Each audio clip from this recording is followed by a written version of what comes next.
to see the various leaders of the member nation as they stand on their marks. We were joking earlier about who was willing to stand next to the president, but that's already pre-assigned. They're kind of far apart, though, Tyler. Yeah, there's usually they're pretty close together, aren't they?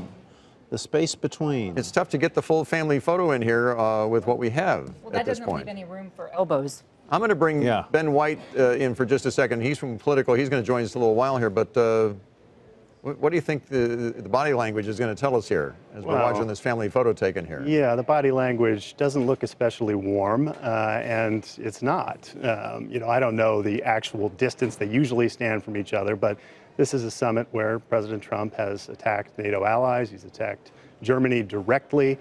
So obviously they're going to stand for this photo and hopefully look happy in it. But this is a NATO summit unlike any that we've seen in a long time, where the United States is directly at odds with some of its closest, longest time allies. While we're at it, Robert Costa is with us as well. He's the national political reporter for the Washington Post. And we've seen a lot of speculation here about whether the president actually intends his words to drive such a wedge into NATO that NATO, as the institution that we've known it for some 70-plus years, goes away. What do you think is going to happen as a result of this summit? It's going to stir a lot of internal political debates in many of the NATO countries, with the president's request to up their own military spending from the 2% threshold to the 4% threshold. And that's a big ask for a lot of these smaller nations to commit that kind of spending to the military. But President Trump, if you look at the art of the deal, his whole career, he takes an extreme position. He wants to push and prod to see how people react. That's what he's doing today on foreign policy. Did you think it was interesting that the Secretary of State, Mike Pompeo, tweeted out today that NATO is the most successful alliance in history? All NATO allies have committed to extending this success through increased defense spending, deterrence and defense, and fighting terrorism. Weakness provokes, strength and cohesion protects. This remains our bedrock belief. That's from the Secretary of State. And so as we see the president now front and center of this photo op, his Secretary of State is making it clear that there is value in NATO. Of course, and you've seen this before, where members of the administration are forced to clean up things that the president has said and done. You did notice President Trump walk back his initial attacks on Angela Merkel in Germany a little bit, and Pompeo is doing that with NATO in this tweet. It should be noted, as Bob said, that he's calling on nations to spend 4% of GDP. We don't spend 4% of GDP. The United States doesn't. I think we're at 3.5%.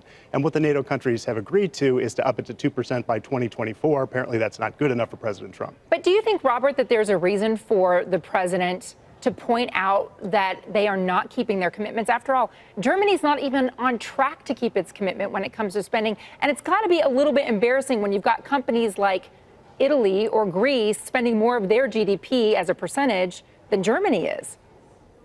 What's jarring for many European leaders, and having spoken to diplomats in recent days, you get the sense that the president of the United States sees foreign policy as a transactional enterprise, and they really see it as something more grounded in values that were forged in the aftermath of World War II, fighting the Soviet Union through the Cold War, at least through economic and political means.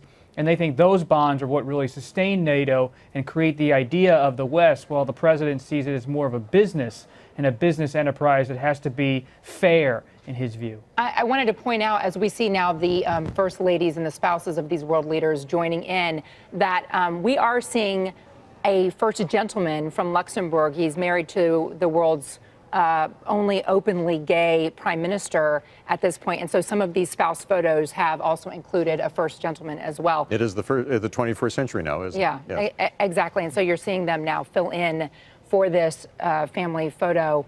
There's why I think it's interesting. We were talking about the body language. President Trump is clearly front and center in this photograph. He is not on the periphery of it. He is number one among equals, I would say, if you were to read the placement of the individuals there. Who decided that, I wonder?